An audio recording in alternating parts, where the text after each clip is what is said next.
documentario feito procurando saber sobre a vida de Fingoi neses anos de Lugo, onde realmente se pode considerar como unha especie de exilio, ¿no? Ese cativeiro de Fingoi de que tes falado no teu libro, Ramón. Sí. Unha gran idea ter feito ese libro. Eu parabenízote, porque creo que foi moito boa idea. Bueno, levoute traballo, porque idea pode ter unha idea, pero logo hai que traballar. Pero moi ben, eu douche os parabéns, porque foi moi oportuno e marcou unha etapa estupenda. Sí, moi... Sí, E un acerto tamén ter o reeditado para poder acceder de novo a él, porque xa era moi bonita a reedición, por certo. A reedición moi bonita, moi cuidada, moito gusto. A reedición gostalle a curra porque está mellor escrito que o anterior, non? Pero tamén agora hai un libro que saiu hai pouco tempo que eu anduve procurando, hoxe non o achei, que é o de Carballo Calero en Lugo, de Xulio Xiz. Que, por certo, bueno, eso enviamos, toma moi boa nota dese anterior de Cativeiro de Fingoi, non?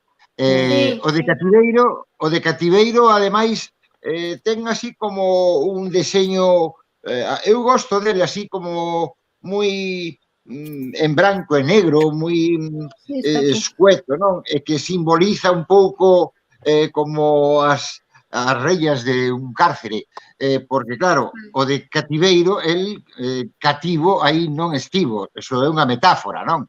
Pero eu quería dizer que estivo resguardado, estuvo como nun convento, nunha cela conventual, non nunha cela dunha cárcere, pero sí, a mí pareceme que o título, que por certo coincide tamén co Salterio de Fingoi, que lle puxo Xoa Veledo ao vídeo, non? Sí, quería che preguntar, porque a maior parte do noso público non sabe que Carballo foi unha persoa que, por ter participado no bando republicano na guerra, polas súas ideas galeguistas, pasou pola cadea, foi represaliado, perdeu o seu posto de funcionario na Cámara Municipal de Ferrol, estaba pasando unha situación económica moi precaria, non?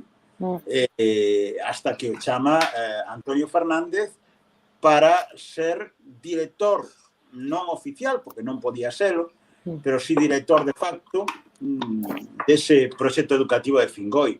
E aí, como dis ti no propio documentario, está como retirado, pero tamén en ese retiro monacal que é moi productivo desde un punto de vista da súa produción filolóxica e literaria. Decía Araceli Herrero, a que se lle dedica a este documentario, porque sendo participante tamén no documentario, por desgraza, faleceu o ano pasado. É a que falta. É a que falta aquí, efectivamente. Pois Araceli Herrero decía no documentario que eran os anos dourados de Carballo, porque tuvo esa serenidade, ese tempo para escrever, para producir tanto estudos filolóxicos como literarios, como unha produción literaria de gran importancia. Sí, como decía Siña, que tamén o ten dito, sabe moi ben como foron as conversas que houve entre don Antonio Fernández e don Ricardo Carballo, para que finalmente accedese a dirixir o colexio no ano 50. Había certas dúbidas sobre iso, pero eu mercede a dona María, a viúva de don Ricardo, a súa esposa, pois vin unha carta donde realmente se solicitaba que tuveran unha entrevista para precisamente dirixir o colexio. Sí, ali estivo, como dices, resguardado, protegido tamén. Agora, teno dito tamén moitas veces Lili, Araceli, que non se sabe de onde sacaba o tempo, como podía facer co tempo, porque estaba todo o día no colexio, andando polos corredores, dando aulas, daba todas as aulas de letras. No comedor. Eu non sei de onde sacaba o tempo despois para poder escribir esa magna obra da historia da literatura galega contemporánea, por exemplo. E para facer a tese de doutoramento, que vaya menudo mérito. Si, a propósito da tese, teño que facer unha aclaración, que eu, como o outro día, actuei no vídeo como unha especie de outsider, porque vos estabades todos aí no colexo, eredes todos os alumnos, pero eu traballaba desde fora, non? Eu mencionei a tese, que, por certo, me agasallou con unha copia, non? Que era de Santiago Montero. E outro día non dixen correctamente, porque dixen o ano así un pouco, deixei caer 1962, e non, a tese foi apresentada e lida en Madrid en 1954. Rectifico e pido disculpas, porque efectivamente non sei por que tiven ese fallo, non? Sí. Unha tese magnífica, que aínda que é publicada despois como un libro por Gredos, sin embargo, a tese aínda é máis rica que o propio libro, porque o libro é un resumo desa tese.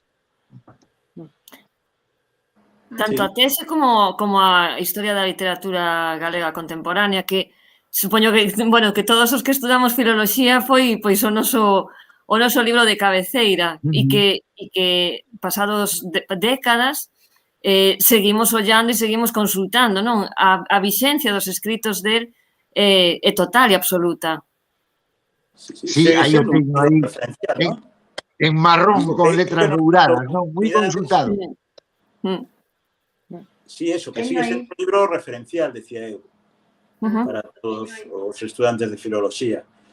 Bueno, eu non fui un estudante de filoloxía, pero bueno, a verdade penso que as letras, todos temos que saber letras, o sea que, bueno, os de ciencias, pues, estudiamos ciencias, pero todos temos que saber letras, non?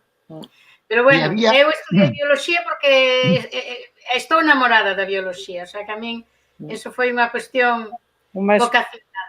Pero tamén eres unha persona moi próxima á literatura. É que os biólogos son os máis de letras. Eu sempre dixen eso, que os biólogos éramos os máis de letras dentro dos científicos. Pero, bueno, eu tamén creo que cada vez a diferencia non está tan clara, non? Porque, por exemplo, as matemáticas, se tú te metes nas matemáticas, tú ves as inflorescencias das flores, non das plantas, pois siguen a norma, siguen o número phi, o número, non, a lei divina, non, da proporción áurea, non? Entón, quero dicir que onde está o límite dunha cousa e doutra tampouco non está tan claro. E iso é o que eu admiraba moito, iso que acabo de decir, iso é o que admiraba en Carballo. Sí, en Fingoi, ademais de bioloxía, facíades moitas prácticas, tiñedas xa no xardín, e as árbores, e na horta, e todo aquilo, non? Precisamente ubicouse o colexio en Fingoi porque non é como estaba ou como é agora, sino que era un barrio totalmente rural, rodeado de campos e de aldeas, porque aínda hai unha aldeiña ali Magoi, un pouco máis abaixo, con unha capela que aínda queda ali, e entonces nós, as clases, estábamos máis fora da aula que dentro, Aparte, no colexio había un bosque, un xardín botánico bastante importante con todas as especies que foron plantando os mesmos alumnos, os primeiros de todo tipo. Bueno, aparte do horto, de aldea, bueno, eu creo que para nós precisamente o proxecto pedagóxico de Fingoi, sobre todo, bueno, creo que en primaria e en todo, non? Estaba baseado nos ciclos estacionais da natureza, onde todas as áreas tiñan que, xa naquela época, nos anos 50, porque hoxe xa se fala máis de proxectos globalizadores e tal, pero naquela época que as áreas de lingua, literatura, matemáticas, francés, o que fora, a música tamén tuvo a súa importancia, as ciencias estuveran íntimamente relacionadas, eso era unha cousa moi bonita, que don Ricardo, debido as cousas que máis recordo e lembro de don Ricardo como profesor é precisamente eso, como él integraba calquera coñecemento e o relacionaba con calquera. Estábamos falando de algún poema, de algún texto literario, e el sempre buscaba a maneira de relacionar con historia, con ciencias, con música, bueno, cancións, aprendíamos con el cantidad de cancións, porque encima lle gustaba moito, e iso é importantísimo para que en todo o proceso de aprendizaxe, porque iso é o que ao final é o que nos queda, non? E o que vamos a lembrar. E Carballo... Sí, tamén lle gustaba a teu pai, tamén lle gustaba a teu pai que relacionaba todo moito coa natureza, non? Meu pai, claro. Además, dixo moitas veces. Desto que estades falando, tamén houve algunha persoa, estou lembrando, por exemplo, a Fernández Penedo, que foi algo crítico. El decía que, sí, que en letras que sí que iban ben preparados, pero que en ciencias iban moito mellor os do instituto, non? O sea, bueno, tamén barriga para a casa, porque era catedrático de matemáticas do instituto. Pero, de todas formas, algo deso quizá debería haber, porque tamén acontece pois no sistema educativo e didáctico que se empregaba ali, da institución libre de enseñanza, que efectivamente parece que funcionaba mellor nas ciencias, nas letras, na filosofía e demais, que nas propias ciencias puras.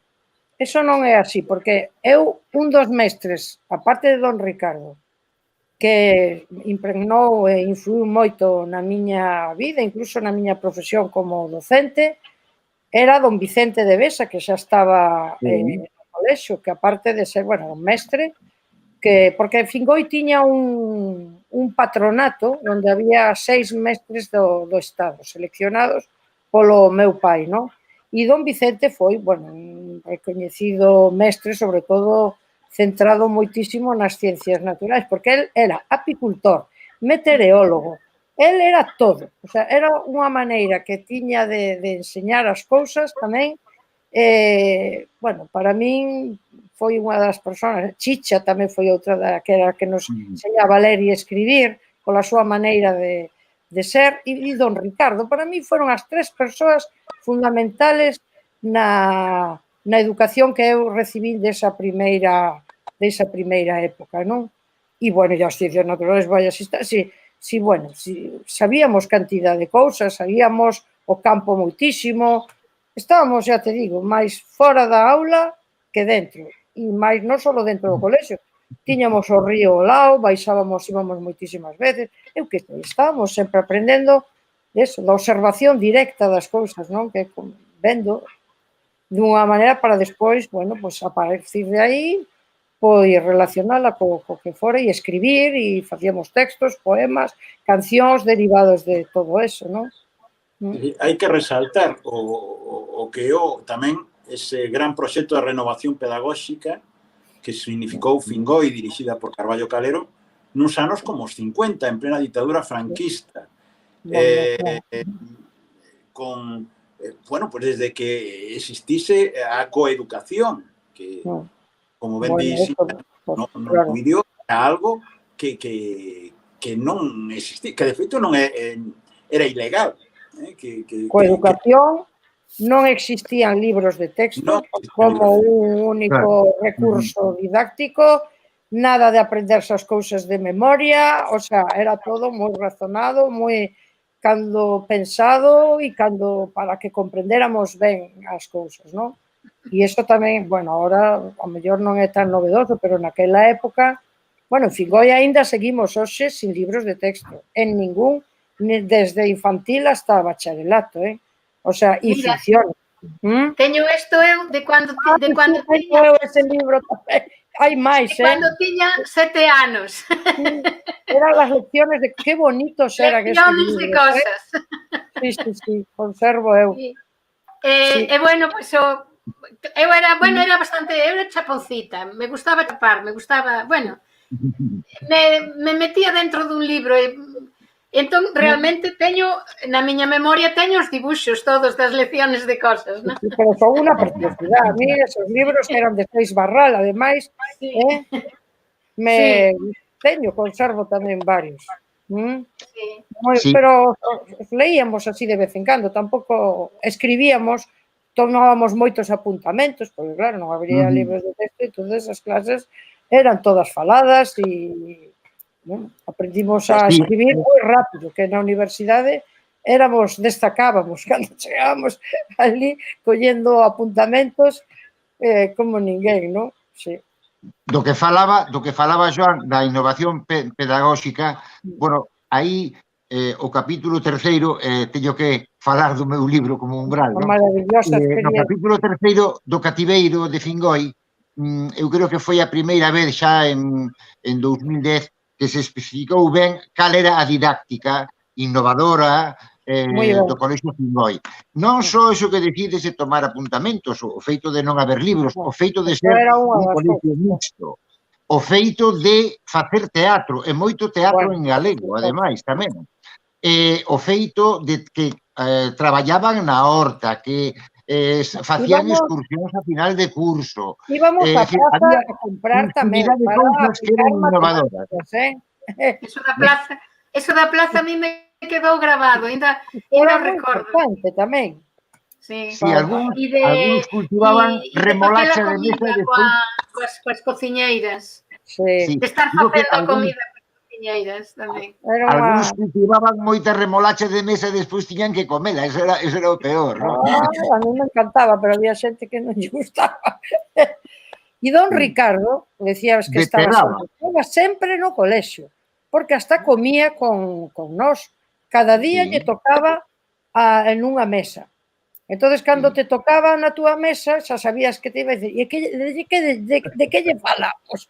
Porque os codos, había que poñer os codos, sí. Entonces, sí, era... Pero bueno, o que decides é certo, que a miña lembranza, e era moi pequena, pero a lembranza é que estaba en todas partes.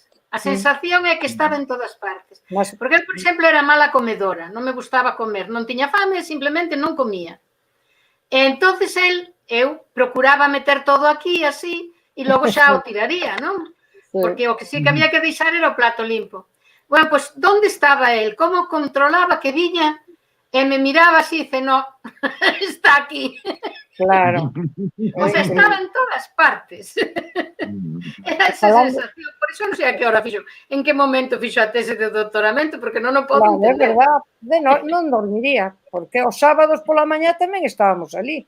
O sea, quedaba yo o sábado pola tarde e os domingos.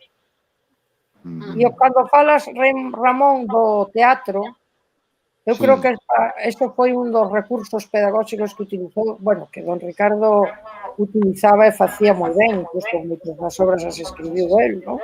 Que aí volvemos, teño unha lembranza para Lili, Araceli Herrera. Para Lili, porque foi a que mellor estudou o teatro de Fingoi e ela mesma participou. Moi interesante,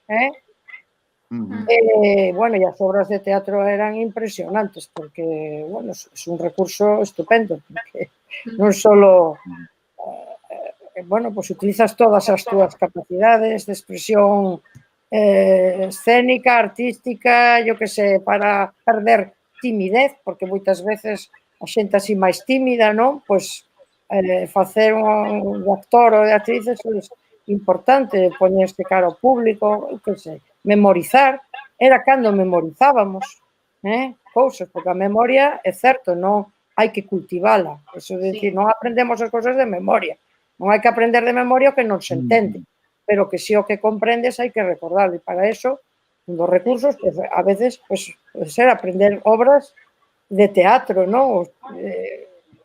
Sí, a memoria... É un extraordinario método educativo, non? Recitábamos tamén moitos poemas con el, a veces se mondaba de risa porque según quen lle tocara, pues, hasta el mesmo, que era moi serio, pero cando había que reírse, choraba de risa cando os alumnos, sobre todo, recordo o meu primo Emilio, que aquelo era de risa. Pero don Ricardo... A ver, María César, que está moi calada, a ver que lembra desa época. Eu teño unhas lembranzas moi frescas porque son unha escoitadora privilexiada, porque asistín a grabación e escoiteivos a todos, e a ti escoiteite despois, Ramón, pero escoiteivos a todos e síntome moi afortunada porque a verdade é que inserindo o proxecto na época e incluso en décadas despois, o sea, moi próximo a nos no tempo, a escola oficial, non? Bebía de toda esa bagaxe franquista e facía que os nenos aprenderan, e mesmo na miña época aprendíamos moitísimas cousas de memoria. Entón, pensar que eso estaba sucedendo nun momento no que había unha ditadura nacional católica tan dura e tan férrea e que eso podía estar aí e podía agromar e que sigue estando aí e que sigue existindo, era un privilexio para os que estabades aí, pero tamén, visto con perspectiva histórica, é a capacidade de soñar que temos que ter para proxectarnos no futuro, non? E saber que a resistencia é quen de darnos a forza de estar aí e que proxectos como Fingoi existiran en tempos tan adversos fanos pensar e ver a esperanza de que podemos aínda mudar moitas cousas e podemos conseguir que sigan vivas todas aquelas que soñaron xente anterior e xente que estuvestes aí estudando e que mantedes o facho acceso e seguides pelexando para que eso siga así. Entón, eu sou privilexiada escoitadora. Entón, a min gustoume moitísimo, disfrutei moitísimo escoitando as vosas lembranzas. Non todas están no vídeo, evidentemente, pero foi algo fantástico escoitalo e saber que ese Carballo que eu coñecín pois en algunha conferencia, porque me tocou xa moi de refilón velo en algunha conferencia, que era un home tan erudito que o meu profesor de portugués, Xosé Luis Rodríguez, decía sempre que se atopara unha vez con el nun tren e que se puxeran a falar dunha obra desa de Queirós, creo, e que Carballo lle falaba de Lisboa rúa por rúa, case describindo... Coñecía todas as rúas. E entón Xosé Luis dixolle que se ele estivera ali, coñecía moi ben Lisboa, e dixolle, non, só por os libros. Entón, unha persoa, o sea, coñecer a intrahistoria de unha persona que a mí me gustou tanto escoitar nunha ou dúas conferencias só que puden escoitar del, bueno, é un privilexio e é unha sorte, pero saber que facía teatro, que el era o dramaturgo, pero ao mesmo tempo era o apuntador, era o encenador, era o que traballaba tamén no vestiario, na escenografía, que estaba en todas as partes, non? Era esa capacidade de dedicarlle tantas horas á investigación, como falabades antes, facer esa tese de doutoramento, facer esa historia da literatura e despois dedicarse á docencia tan profundamente, o sea, o día debía ter triplicado os minutos para él, non? Era unha cousa fora do normal. E traducir eso no gusto e na xente que saístedes e que espallastes esa maneira de ensinar, porque ao final o ensino é o que cambia as sociedades e se queremos mudar a sociedade debemos cuidar moitísimo non só o ensino universitario, senón o ensino desde os primeiros anos, o inicio e é a maneira e a mí o que me gusta é ver o gromo verde, non? A posibilidade de que as cousas poden mudar e poden espallarse. María, as conferencias podes tamén agora velas en vídeo porque están bastantes delas publicadas, incluso entrevistas enteiras. A propósito de Fingoi, que é do que estamos a falar, eu quería indicar que así como a Institución Libre de Enseñanza xusto na época da República tivo pois moito practicamento e moita difusión, despois houve 40 anos de esquecemento dese sistema. Igual que pasou co galego, non sei se vos dades conta, que tamén se empezou a estudar o galego na época da preguerra e despois estuvemos casi 40 anos sin estudar para nada o galego. E coa Institución Libre de Enseñanza pasou igual. Houve que esperar 40 anos para que pudera aplicarse ese sistema didáctico que xa se aplicou en Fingoi. E outra cousiña máis que, senón, vou na esquecer. Claro, en Fingoi estaba protegido, traballaba moito, estaba recollido ali como nun convento, pero tiña, digamos que pouca axuda no sentido de que só súa muller lle lía algunhas obras, as fillas facían algunhas papeletas dos seus libros, pero quero dicir que non tiñan meios, tiñan que mandarlle os libros que ele lle pedía repetidamente a Fernández del Riego e a outros. É dicir, a investigación de don Ricardo ten aínda máis mérito por estar en Fingoi en donde estaba, ali recluído. Tiñan que mandarlle as cousas, tiña que preguntar a amigos seus que iban a indagar a Real Academia Galega a ver se había algo. É dicir, era unha época en donde tivo un especial mérito, dado que despois, cando foi á universidade, ali sí que xa tiña unha magnífica biblioteca ao seu dispor, e ademais axudantes que podían proporcionarlle e axudarlle nas sucesivas reedicións que tuvo a historia da literatura galega contemporánea e a gramática elemental del gallego común. Pero eso fala tamén un pouco obras escritas en Fingoi, nesa época de Fingoi. Nesa época de Fingoi fala tamén desa rede de complicidade entre amigos galeguistas, non? De como se axudaban e como colaboraban, non? Para poder sacar adiante o pai de Adela. Exacto. Sí, eu creo que Pilar García Negro a veces cita como se dixéramos el socorro rojo, non? Non creo que houvese un día que se xuntasen e decidisen. Non, eu non creo iso, pero sí que creo que os que aquí quedaron, porque moitos tuveron que marchar, os que aquí quedaron sí que tiñan algo así como unha rede. Porque, por exemplo, eu comento moitas veces que meu pai nos levaba de paseo hasta ali, como que vamos a pasear. Pero tamén, por exemplo, meu pai, non ten que ver con isto, pero vou non decir, non? Que meu pai nos levaba ao Castelo de Pambre a ver a García Blanco. Quero decir que había como unha ansia de que aquelas persoas que estaban recluídas non se sentisen recluídas. É dicir, de paliar de alguna maneira aquela situación. Entón, sí que había algo así como unha especie de rede de solidaridade. Acabo de citar o Castelo de Pambre, igual non sabedes quen era García Blanco, igual outros si sabeis, non? Bueno, estaba recluído ali porque era un catedrático de francés e de filosofía que quedou sin a cátedra e ele era o herdeiro do Castelo de Pambre e quedou recluído ali, no Castelo de Pambre, non? Vivindo ali. Tiña unha biblioteca impresionante. Pero, bueno, a ver, eso fai desviar un pouco a atención de don Ricardo, e hoxe estamos a don Ricardo, pero quero falar un pouco tamén do que era aquel ambiente, que de alguna maneira os que aquí quedaron se empeñaron en manter esa especie como de rede solidaria, que non era tan fácil, porque daquelas non había coches, non había... E claro, aí os Fernández, e bueno, Xiña non quero poñela colorada, porque ela... Pero bueno, os Fernández xogaron, para min, é o fulcral, é a trave mestra, como a trave mestra dun arco. Porque se eles non estuvesen, eles coa súa serenidade, porque hai que decir que conxugaban, e, Xiña, perdona que falo da tua familia, sabes tú máis que a min, pero vou decir a miña visión. Claro, é curiosísimo que este país deu persoas que conxugaban ser empresarios, que é imprescindible, porque hai que ter diñeiro, senón non se poden mover as cousas, que conxugaban ser empresarios con manter o xérmolo, que quedase, polo menos, que a semente se mantivese, que non se marchase, que non se perdese.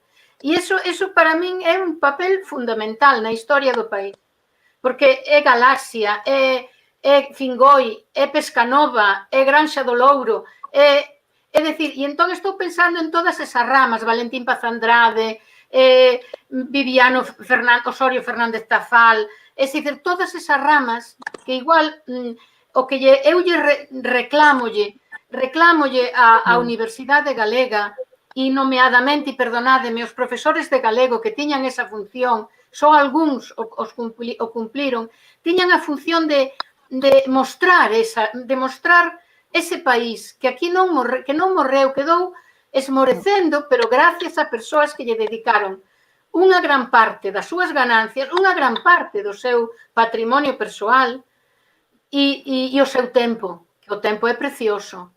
E aí eu coloco os Fernández, porque penso, o Museo de Pontevedra, o Museo de Lugo, o sea, cuántas cousas. Estou citando. Esa consciencia, non? De que para construir un país de conciencia de país. precisas as dúas cousas, a parte económica, o poder económico, e manter a cultura e a raíz dos nosos sinais de identidade. Sí, Eso Antonio Fernández, evidentemente, é unha figura fundamental. Cunha generosidade increíble.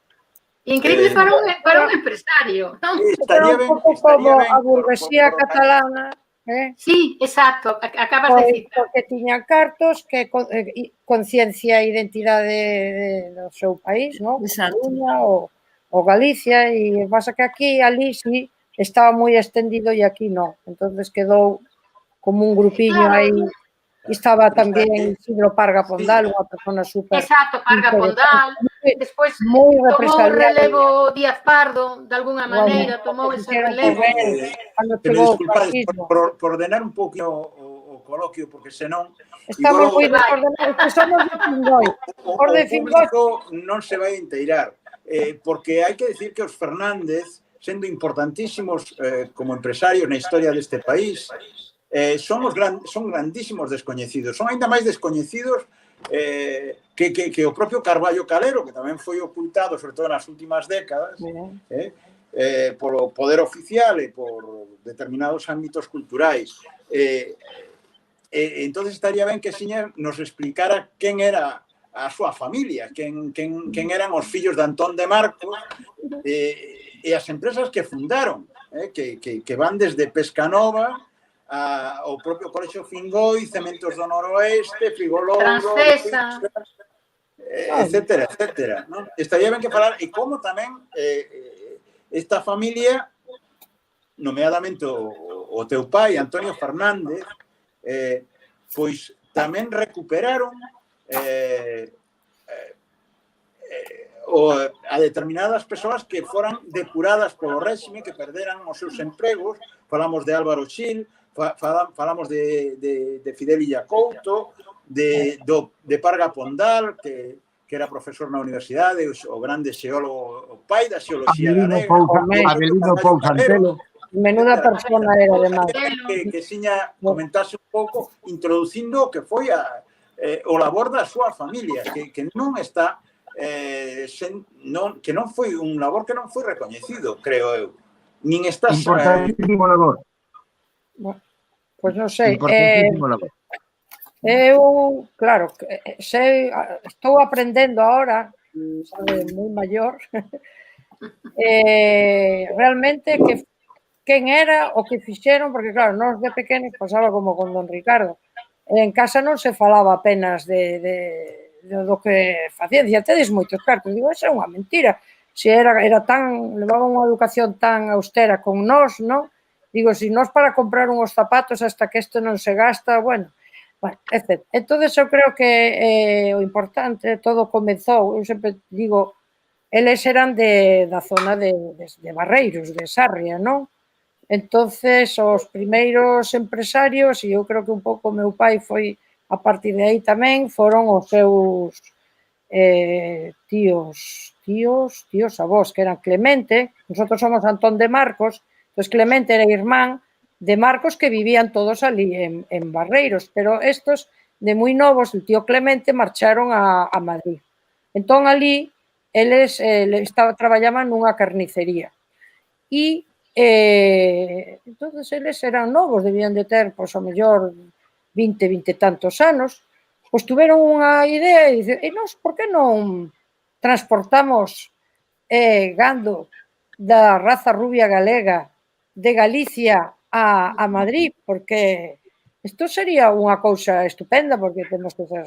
Bueno, e todo se empezou aí, eles, bueno, nun principio, isto fora a principios do século XX, facían como no oeste, cargaban no tren aquí en Lugo, iban andando, creo que hasta Toral de los Vados, despois xa houve estación en Lugo, cargaban ali, bueno, eles fixéronse un gran negocio co comercio del transporte, que claro, lles costaba moito levar todo eso, seleccionando as reses e todo eso. Bueno, eu creo que el era tío avó, non sei se un pouco foi de ali, pero o meu pai, bueno, eran 4 irmáns, ele era o maior, e morreulle a súa nai cando el tiña, pois, creo que 9 anos, o cal quedou, 11 anos, quedou moi tocado.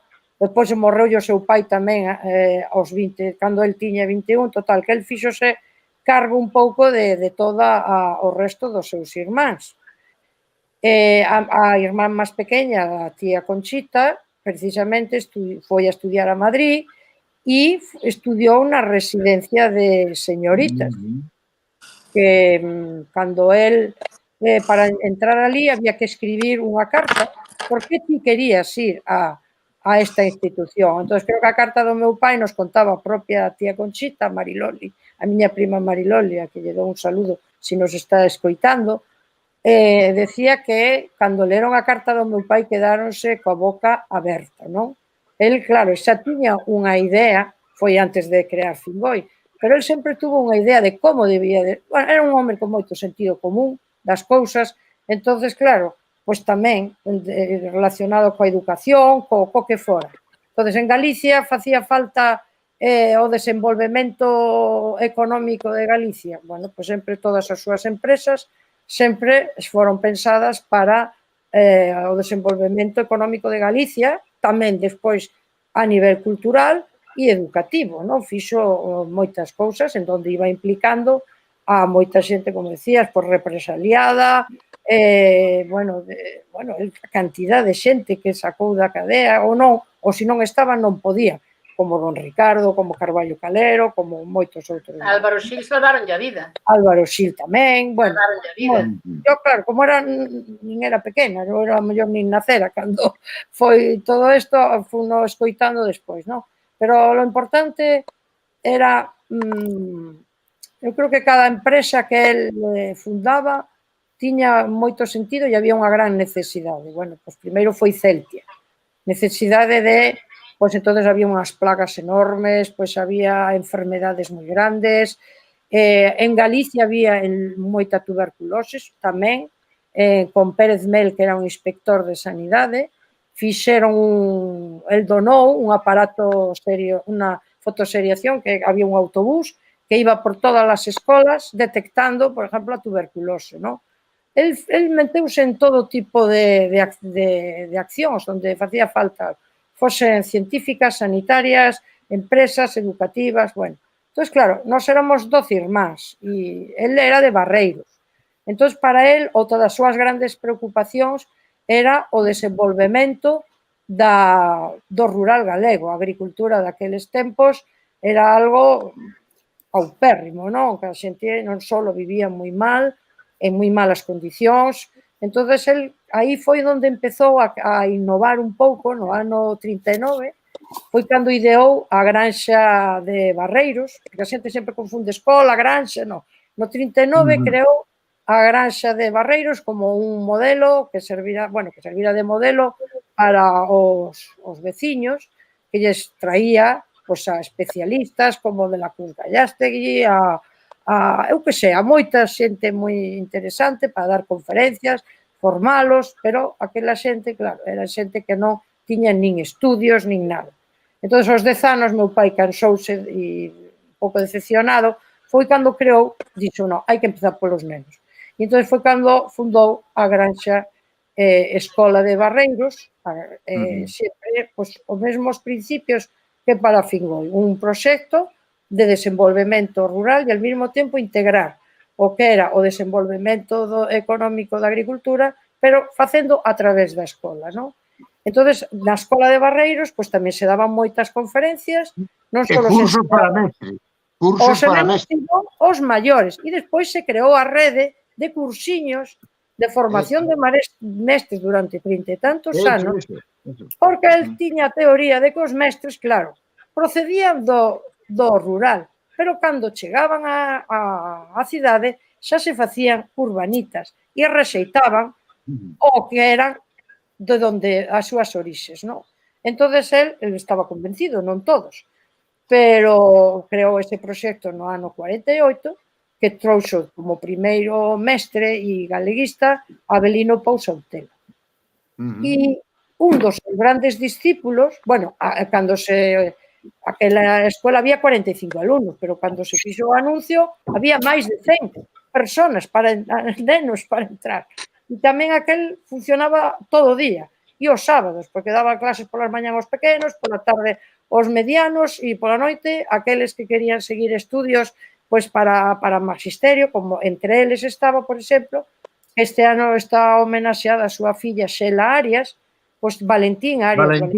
Valentín Arias, sí, foi o mellor discípulo de don Avelino, sí. Primeiro como alumno e despois como todo, porque foron amigos, que foi os que escribiron o libro este de Irindo do meu pai, como que se chama empresario, filántropo e bueno, ahora a miña cabeza tamén vai por aí. Entonces, un pouco, pois, bueno, pois el non só facía as cousas el solo, sino que as empresas implicou tamén aos seus irmáns, a mi tío Pepe, José, que era un tío además moi atrevido, meu pai era máis comedido, él era moi lanzado, o sea, en canto lle decía algo, aí estaba él, ¿no? O tío Manolo, mi tío Manolo era un gran gandeiro, entón ele sempre se dedicaba máis, continuou un pouco a liña do seu pai e dos avós, ¿no? E, bueno, yo creo que el meteuse en non só fundar a Granxa Escola de Barreiros a nivel cultural, pois el patrocinaba tamén cursos de primavera que se celebraban no Círculo das Artes e ali se traía pois xente de letras, de ciencias de todo tipo, los cursivos agropecuarios, desde logo, aí había os mellores especialistas, 2 meses que el pagaba, pediu algunha subvención a magisterio, pero realmente pagaban. E aí saliu unha xente extraordinaria como mestres, que eu cando no ano 70 e tantos reiniciamos a Escola de Verán de Lugo, os primeiros alumnos que tenían eran todos maiores de 40 anos e eran todos que viñan destes cursillos agropecuarios. E eran unhas personas, claro, neses cursillos non só se aprendían a didáctica das cousas, sino, bueno, sobre todo moi centrado en las cosas de la agricultura y en la ganadería como recursos para integrar na escola, sino todo folclore galego. En Barreiros se naceu o primeiro grupo folclórico que se chamaba Argalleiros de Barreiros, onde estaba Paulino Pérez, que despois con Faustino Santalices, nos anos, bueno, yo creo que foi casi inmediatamente, crearon na Diputación el famoso taller que hoxe é o central, taller de instrumentos populares galegos, Faustino Santalices, ainda que era abogado, un home moi ilustre, moi tal, él era un gran luthier e entonces enseñaba novas metodoloxías de como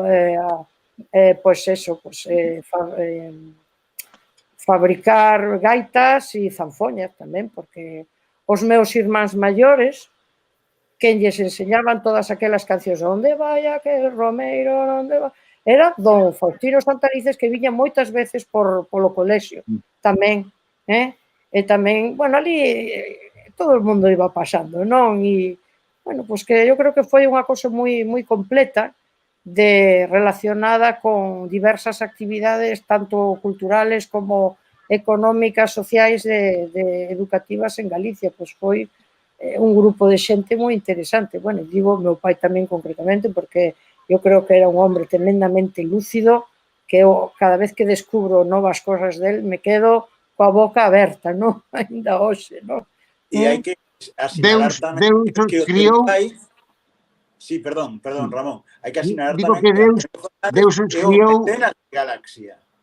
Bueno, foi, entre outras cosas, foi un dos fundadores de Galaxia, que hai unha famosa foto que están eles aí, todos aí, Galaxia, a Fundación Penzol tamén daba unhas becas tamén, que con Carballo Calero en Santiago facían, bueno, pues en a creación del Centro de Estudios Fingoi, donde se daban becas para facer investigacións sobre calquera estudios galegos, pois Méndez Ferrín fixo Cancioneiro de Pero Meogo, pero eso estando el no colexio, e tamén Bernardino Graña, que con Bernardino Graña e don Ricardo foi os que fixeron os contos populares, recolleron e seleccionaron os contos populares, que é un librazo para min impresionante, bueno, do que é a nosa cultura, como se chama, autóctona e Popular.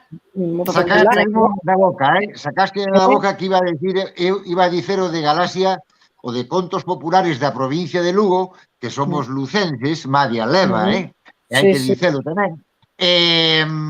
Tamén, eu penso que Deus os criou e eles se xuntaron porque eran galeguistas todos, eran todos galeguistas. De pura cepa, De pura cepa. E se non eran galeguistas, polo menos eran galegos, pero galegos de verdade, non? Sí.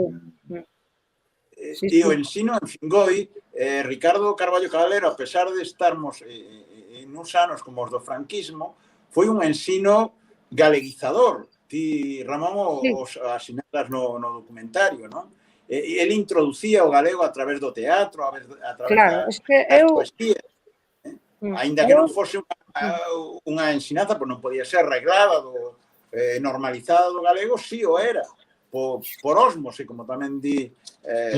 Pouco podía ser, porque tiña que ser moi disimulada. E lo que lles ponía era, non se ensinaba a lingua, o verbo, o adxetivo, pero poñelles tantos exemplos que ao final estaba lendo poemas de Rosalía, cancións, etc. E a xente, como algún dos que falan no vídeo revela, aínda que se falaba castellano, porque todo o mundo falaba castellano, e infelizmente a burguesía galega era castelanófila, pois, como decía, algún dos entrevistados, por ósmose, por unha especie de ósmose, de milagre lingüístico, aprendían todos a falar galego e todos entendían o galego, non? Aparte de que moitos tamén procederían da zona rural ou de familias que na súa casa falaban o galego. Pero o galego en aquela época, até chegar aos anos 70, realmente non se pudo ensinar directamente, non? De feito, o primeiro libro de don Ricardo, Gramática Elemental del Gallego Común, dadesvos conta que está escrito en castellano, escrito en Fingoi, pero escrito en castellano para aqueles que estudaran castellano e querían aprender galego. Pero eu sempre pensei que non só cando falamos do galego, da lingua galega, a xente moitas veces só se quedaba na lingua. E ao mellor o máis importante é buscar recursos e integrar e que a xente crear recursos para que a xente se identifique con Galicia. Entonces, a lingua é moi importante, por suposto, pero se non en aquel tempo non podías falar, pois entonces había outros recursos, ¿no? Como, bueno, primeiro todo o noso patrimonio natural, cultural, histórico que estaba aí, el popular, utilizalo tamén. Bueno, en Fingoi se enseñaba a tocar a gaita, aprendíamos cancións, todos os días despois de comer había el coro en galego, porque eso sí que era todas cancións en galego sempre, e, bueno, que incluso hai un libriño que se chama O Cancioneiro de Fingoi, que o recopilara don Vicente un pouco máis tarde, non? Pero eran todas esas cosas e nosotros nos sentíamos iso, que en casa miña nai non falaba galego porque era de orixe valencián, pero nós todos sempre nos sentimos galegos, a pesar de ter unha vida cómoda. Hombre, meu pai era moi austero en cuanto ás cosas que non eran tan necesarias, pero el que mellor pudo facer con nós que crear colexios, un colexio, bueno, tanto primeiro os meus irmáns foron tamén á escola de Barreiros, despois vir a Fingoi e despois que nos mandaba ao estranxeiro. A partir dos 12 anos, intercambios en Francia, en Inglaterra, para que aprendéramos idiomas e outras, e abrir a mente, non? Como fora de aquí tamén. Entonces, bueno, creo que eu teño que agradecerlle moito todo o que fixo e que fixo por Galicia, porque por nós, e, bueno, que eu creo que despois vas vendo, coñecendo moita xente que saliu de aí e ves que pensan de outra maneira, non? É verdade. Tardou moito tempo, pero finalmente a figura de teu pai, don Antonio Fernández, é recoñecida e coñecida agora pola xente, ou polo menos teñen a posibilidade de coñecela, non? Este ano fixo unha homenaxe, cando foi? Non, foi no 2000... Finales de 2019, decembro. En decembro, que foi como se chama, Pepe del Foro... Peinador. no Pellador, fixeron un homenaxe ao meu pai porque se celebraba os 25 anos da primeira revista de economía dos anos 1925, onde o meu pai xa estaba dentro del grupo de responsables de edición desa revista de economía galega, non? Pero aquí en Lugo aínda non hai ni unha sola rúa que teña o nome do meu pai, despois de que fixo cantidad de cor. É así, porque el tamén era unha persona moi modesto, moi modesto, sí. Moi non lle gustaba ni que lle fixeran fotos. Porque hai poucas persoas que saiban que o Museo de Lugo, por exemplo, a ampliación toda, pois débeselle a teu pai. Está ali posto nunha placa, non? Pero pequeniña. E hai poucas persoas que igual que o saiban. Eu creo que é importante saber de nós mesmos. É o que dices ti, Siña. A lingua é un dos instrumentos, un dos máis instrumentos. É un medio, pero non é importante saber de nós mesmos. E aí, quizá, pois claro, é por iso, a veces estou un poquinho enfadada coa Universidade de Santiago, porque penso que historia e filoloxía son dúas materias chaves para entender o que é este país, e eu creo que non se dedican moito a iso, non? Como a xeografía e a historia, todo ten que ir unido, senón non ten sentido. Pero e don Ricardo e o meu pai, eu creo que se entendían moi ben, precisamente porque tiñan, xa non só era a mesma maneira de pensar, senón es que o carácter dos dous era moi parecido. Eran así, serios, introvertidos, austeros, pero ao mesmo tempo nos notábamos que era unha persona cariñosa e sensible, sabes? Pero, para manifestar eso de vez en cando, eu, por exemplo, se estaba sola con él, me daba unha caricia, pero como estuvera con outro, xa non. Eso costáballe moito. Bueno, era época, Siña. Era época esa, e nosotros buscamos a mi madre. Aos nenos non se lles daba... Por que papá es tan serio? Dícelo, para educaros convenientemente, sempre. Bueno. Sería moi interesante coñecer as conversas entre don Antonio Fernández e don Ricardo Carballo, que debía de haber de todo, porque tamén debía de haber a súa polémica, dado que don Ricardo era máis práctico, máis iba directamente á cuestión do ensino, e quizá don Antonio na cuestión pedagóxica era máis idealista, non? Pero sería moito interesante coñecer aquelas longas conversas e discusións que terían, non? Sí. Pero Chacón, Rafael Chacón, que foi un profesor que collín eu cando eu entrei no 71, que foi, pois estuvo na universidade, a min deume clases, pero tamén por súas ideas foi represaliado.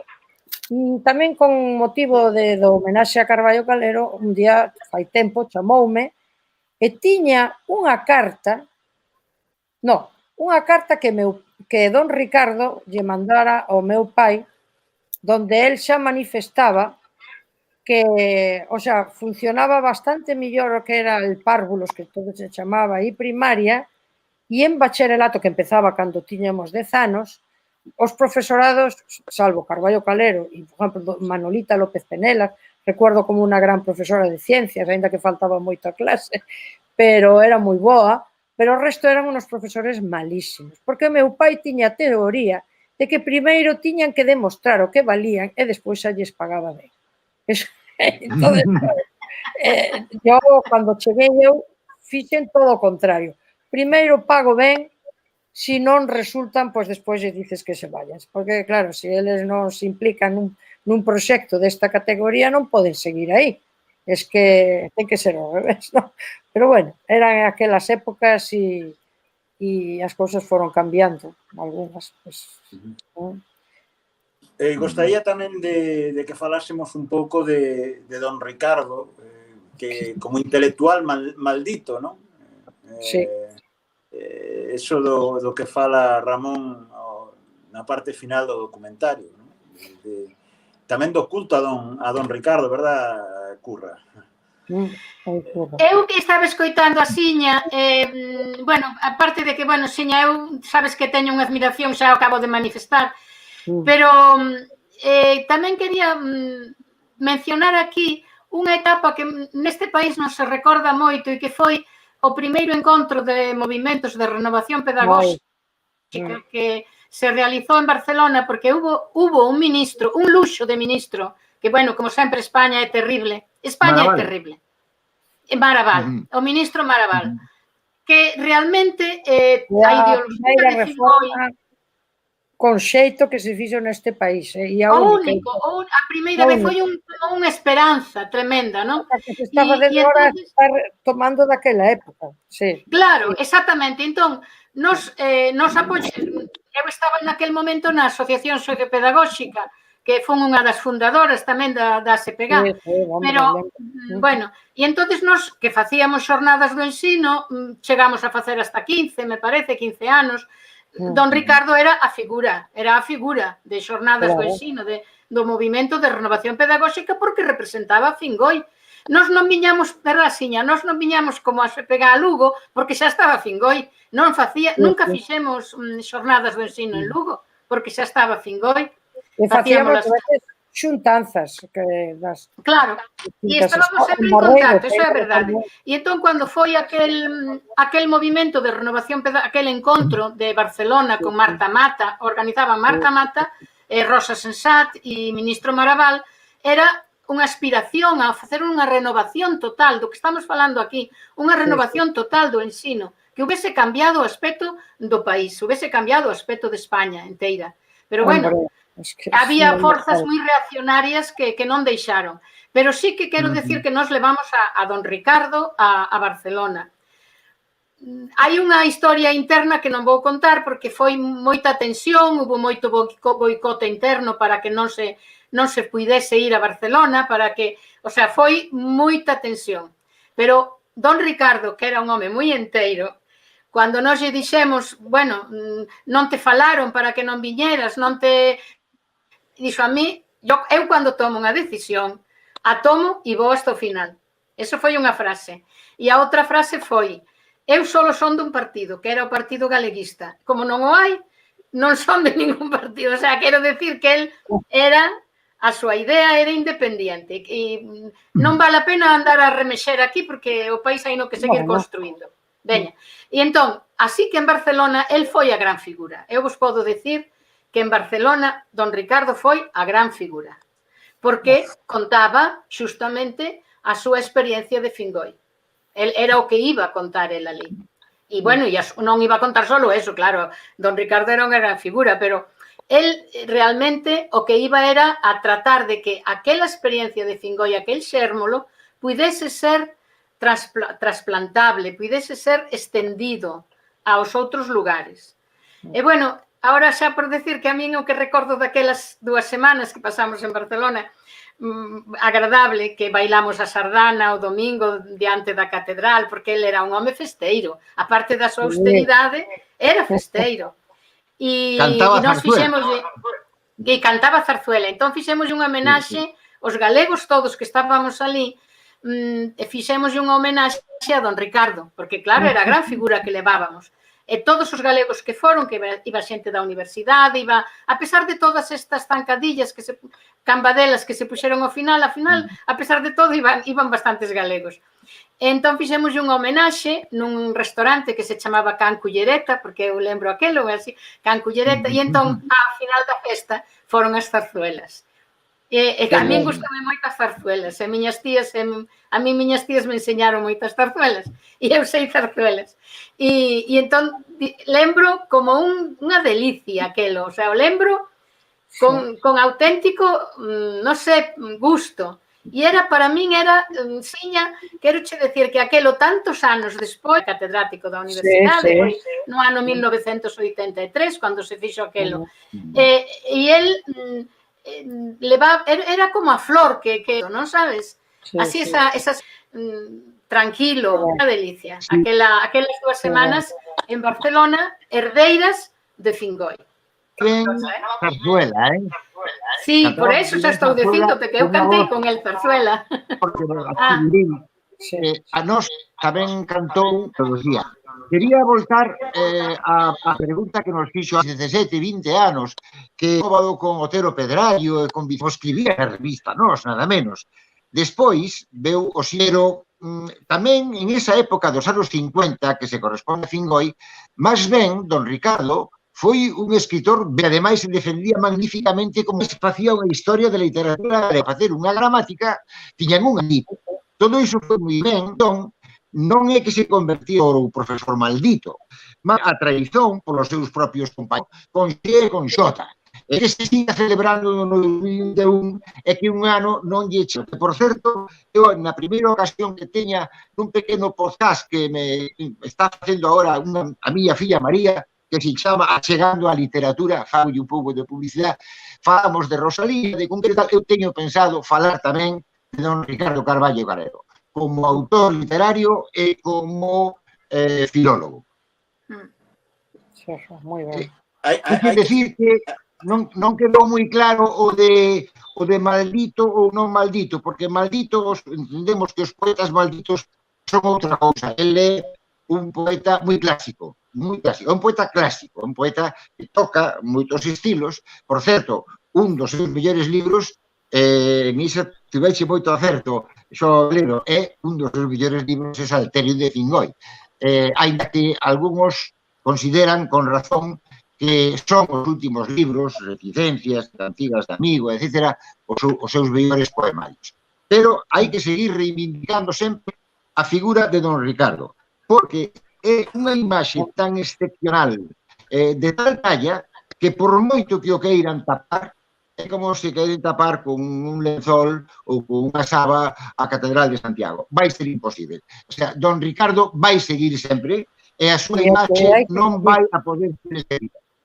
Sí, sí. Pero o certo é que hoxe en día a maior parte da xente non sabe, por exemplo, que el foi, xunto con Lois Tobío, o primeiro autor de un anteproxecto de Estatuto de Autonomía para Galiza no ámbito do Seminario de Estudos Galegos, que foi o primeiro catedrático de Filoloxía Galego-Portuguesa da Universidade de Santiago de Compostela.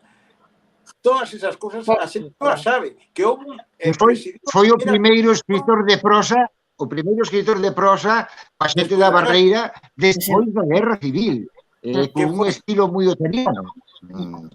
Que as primeiras normas oficiais do galego foron feitas por unha comisión presidida por él, no ano 80-81, non recordo, 80, me parece. Sí, ese é un ano crucial porque eses mínimos, se houbera conseguido que eses mínimos se non fasen e non viñese a fatídica lei Filgueira, pois entón eses mínimos houberan servido para subir un degrau máis até os máximos e chegar ao último degrau que é escrever en portugués. Agora ben, houve xente que, como isto das escadas, suben e baixan, os galegos nunca se sabe se suben ou baixan, pois resulta que moita xente, en vez de subir de mínimos a máximos a portugués, fixeron o contrario, baixaron para baixo, e foron a esas normas impresentables e castelanizadoras do ILGA, as normas da Real Academia Galega da Lingua. Bueno, eu dixeches antes, Siña, que non se me escoitaba moito, non? Que se me cortaba. Moi ben. Bueno, eu desde logo aí, claro, eu son bióloga e desde unha óptica dunha ciencia, dunha persona científica, non podo entender como se escribe xeoloxía con X. É que non o podo entender. Desde unha óptica científica. Entón, por moito que me diga, eu xa vexo que teñen os seus mantras. Hasta aí 10 anos decían, non, porque a xente se equivoca e se poso xe van ler a castellana. E dicen, non, porque se hai profesores de galego e hai televisión, se todos aprendimos a decir Jordi Pujol e non fomos á escola catalana. Entón, non vexo por que non podemos decir laxe, xeoloxía e ameixeiras. É que non sei, porque simplemente é con velo que se di. E Feixó, por supuesto, claro, eu que digan Feijóo, e, bueno, se ele é un retrasado mental, eu non teño a culpa, non? Pero é Feixó, porque Feixó significa algo. E eu, como son de ciencias, sei que Feixó significa un grau dunha planta que tamén, como xa o escribía Cristóbal Colón cando lle escribiu aos reis católicos, Feixós outros que os nosos. Así a frase inteira, tal cual, como acabo de decila. Feixós outros que os nosos. Por tanto, eso está aí, non é invención ninguna. Entón, unha lingua que está escrita hai máis de 800 anos, como se viste de trapos para presentarse en sociedade. Non o podo entender. A min é unha cousa que me indigna. E me indigna porque me lembro a miña conversa con Constantino. Eu a Constantino non o coñecía. Fun un día a falar con el para que participase nunha mesa redonda con Carballo Calero. Vaya honor para Constantino, pensaba eu para min, non? Porque el non lle chegaba nin a sola do zapato. E ese señor con unha soberbia asturiana, no peor sentido das palabras, non? Que os asturianos pero con soberbia e con esa chulería, pues me contestó así, tal cual. Mira, niñita, además me dixo así, mira, niñita, eu teño o poder, e como teño o poder, non teño nada que ir a discutir a unha mesa redonda, que vaya don Ricardo que non tiene poder ninguno. Él sí tendrá que explicarse. Bueno, pues así se construíron as normas en este país. E así os profesores de galego teñen que saber que non o queren saber, teñen que saber como se construíron as normas que eles están explicando en clase. Porque se construíron así, desa maneira. E todo eu a veces me enfado moito, porque digo, carambas, non hai dereito, son 40 anos que se perdeu o tempo, porque non hai nin siquiera que pensar no portugués, hai que pensar como se escribe xeoloxía en francés, en catalán, en castellano, en portugués e en italiano. Non a vamos poñernos con xis cando se escribe xeoloxía. Que pasou aí coa voz? Sí, aí se nos... Ahora hubo aí un problema. Que se nos quedou aí. Que estaba moi ben. Da mesma maneira, como están escritos os cantos? Debeu ser a censura. É dicir, que eu cando falo desto, ni siquiera falo de portugués, eu falo do galego como unha lingua románica. Mais, como cualquera lingua románica. Non falo de portugués. Xa despois, ao poñela como é, resulta que a imaxen é como a do portugués. Pero non, ni siquiera necesito decir vou escribir en portugués. Digo, vou escribir en galego, como Dios manda. Como diría don Ricardo. Entón, a min, o que pasou con don Ricardo, que era republicano. E que era republicano hasta as últimas consecuencias. E era coherente hasta as últimas consecuencias. E por iso foi perseguido. Foi perseguido por todo ese conxunto, polo que el representaba. Porque ele estuvo preso e el representaba unha persoa republicana e foi perseguido por ese motivo. Entón, todo o que el representa, é dicir, ser independentes, porque a palabra independencia ten un significado, ser independentes, o que significa ser independente, foi perseguido. E na súa figura. Bueno, debían de dar bendición, de beixar por Pois nada. Hai algún problema con Curra. Eso que está moi ben, a un país e a un povo. Bueno, outra censura, non vedes? Outra vez a censura. Bueno, vale, o que pasa que eu sou moi apaixonada cando falo de cousas nas que creo. E falo desde a bioloxía e das ciencias naturais. E sigo escribindo xeoloxía con xe, porque non me entra na cabeza que ninguén pode escribir xeoloxía con xis. Vale, xa está. Moi ben. Aplausos, Moi ben, Curra, moito ben. Moi ben todo iso que dixeches. Totalmente de acordo. Certo. Bueno, pois eso, non sei se queres comentar algunha cousiña máis. Xa creo que ficou claro que non falamos moito do Carballo Calero de todas maneiras como persoa, como forma de ser, que en principio cando gravamos os vídeos era para facer unhas pílulas que se fixeron finalmente, contando anécdotas que nos mostrasen ese rostro humano de Carballo Calero no ano das letras, que xa vedes, infelizmente, de unha forma tamén non moi elegante, podemos dicer, non consideraron desde a Real Academia Galega prolongalo este outro ano. Foi dedicado este ano a Xela Arias, que tamén está relacionada por vía paterna coa Granxa de Barreiros e, por tanto, con todo ese proxecto de mecenazgo cultural de Antonio Fernández, non? O cual é injusto tamén para a propia Xela Arias, non? Porque este ano seguimos cun ano de pandemia e que van poder dedicar as homenaxes merecidas, non? Tiña que este ano, non sei, había que continuar con Carballo e este ano o que ven, porque es que non se lle deu o recoñecemento. Pero cando no colexio tiñamos, se non fora a pandemia, tiñamos actividades relacionadas con Don Ricardo para todos os meses, e algún mes varias. Incluso había cursos que queríamos seguir, de representar a farsa das tocas por un grupo de nenos e nenas de primeiro de eso, non? E en cada curso se estaban preparando cousas, pero quedou un pouco todo interrumpido por eso, pero eu creo que hai que seguir. Hai que seguir. Don Ricardo este ano, si digo que Don Ricardo este ano, nas redes sociais, en internet, incluso en algúns actos concretos, mesmo en Fingoi, a primeiros de ano 2020, cando aínda non chegara a pandemia, puidemos facer un acto moi digno, non? E houve tamén unha palestra na Deputación.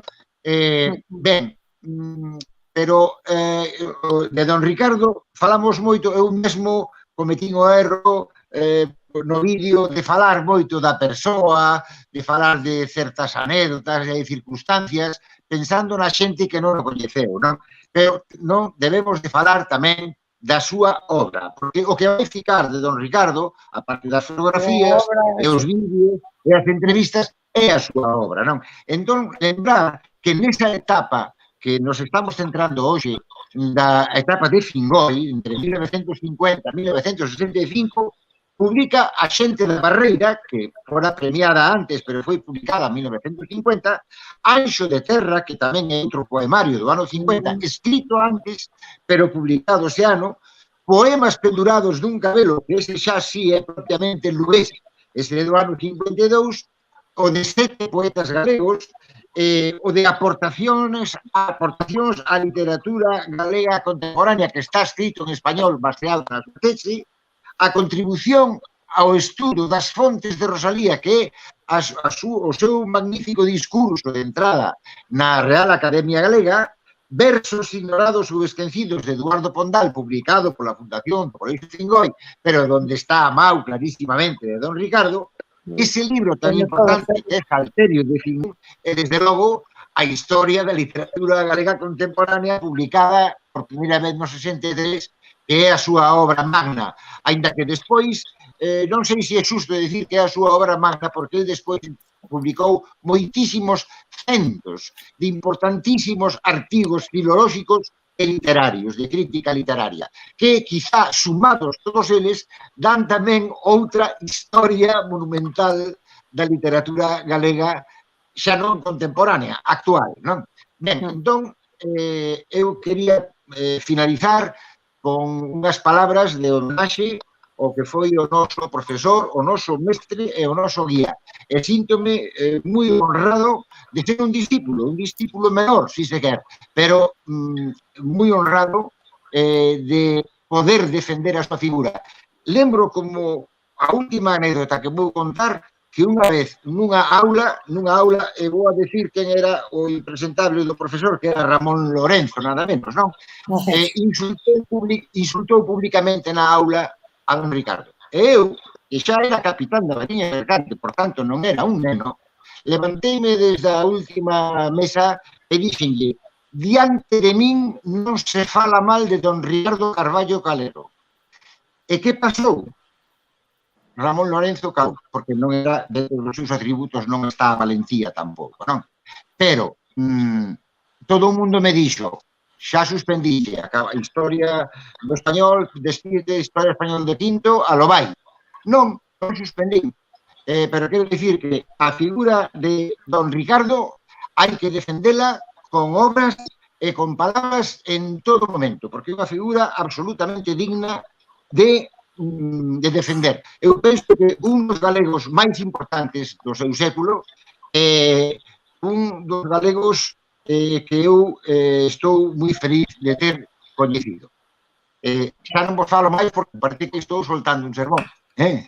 No, pero estamos de acordo totalmente co que dices,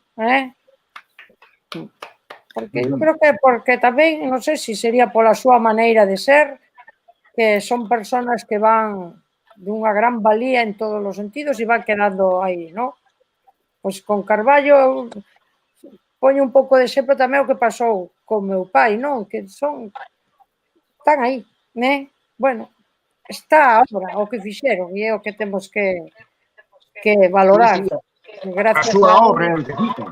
A obra de don Ricardo non creo que, bueno, xa solo a pola súa obra, a súa lembranza e a súa memoria tamén, Sí. Non sei. Pero É que además sabía de todo, porque é que non só era unha cousa impresionante. O coñecemento que tiña de todo, non? Era daba igual letras que ciencias, porque ele sabía de moitas cousas.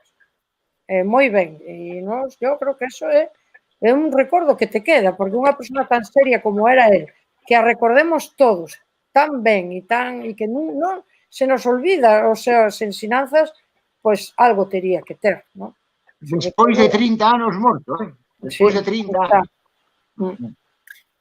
Pero quizá iso o que podamos sacar como proxecto para este 2021 e para próximos anos é o de que tivemos a ocasión de reencontrarnos con Carballo e reencontrarnos coa súa obra. Agora é o momento tamén de traballala, de dala a coñecer, o que decía antes Adela tamén, pois que os profesores de galego utilicen e se acheguen a ela, que as obras de teatro se representen, que... As obras de teatro é un recurso. Claro, entón, se a oficialidade non está polo labor, o resto temos que ocupar o papel da oficialidade. Entón, aí está o coller o testemunho.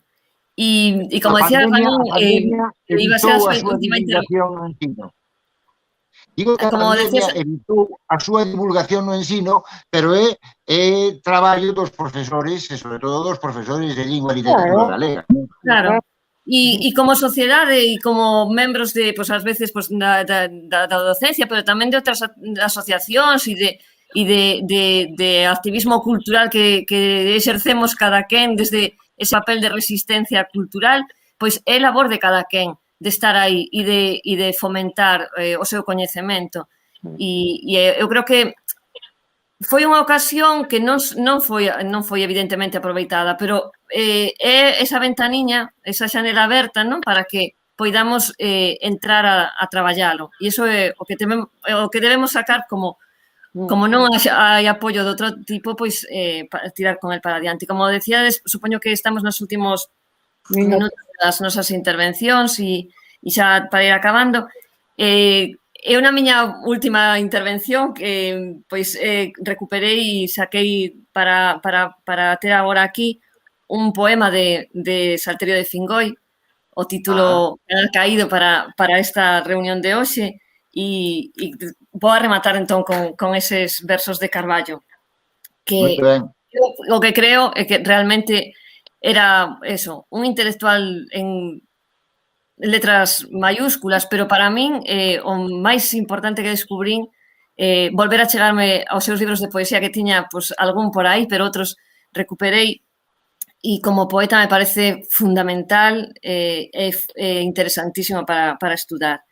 E o poema de Salterio de Fingoi que escollín é o que di así: ollas meu ben as cañas dos Ancares, aínda o outono é rapaz, e xa branquea maio nevou. Carozo en vez de rosas a primavera, aínda non ven con doce beizo o miño agarimou as flores da ribeira, serodios frutos dun tardío verao, fíos xa os queiman. Bate o nordés Fingoi, acubillada a lapa do fogar tabula a nena. Non coides porque a mágoa onte se fose que hoxe non veña. Moi ben. Moi ben, Moi ben. Pois non sei... Eu para por ir terminar despedindo- quería darlle as gracias a Xoao Abeledo por darnos esta oportunidade de poder falar de don Ricardo e da súa obra e, bueno, e con respecto a min particularmente tamén o que me toca de relacionado co Fingoi e co meu pai, non? Darlle tamén as gracias, bueno, tamén a Ramón Raimundo e a Adela e a María Casar, que teño a sorte de contar con ela agora nesta última etapa porque eu xa teño 72 anos e que entrou nun momento que me está axudando moito para seguir con todas estas actividades que son moi importantes e que Fingoi debe de seguir aí, non?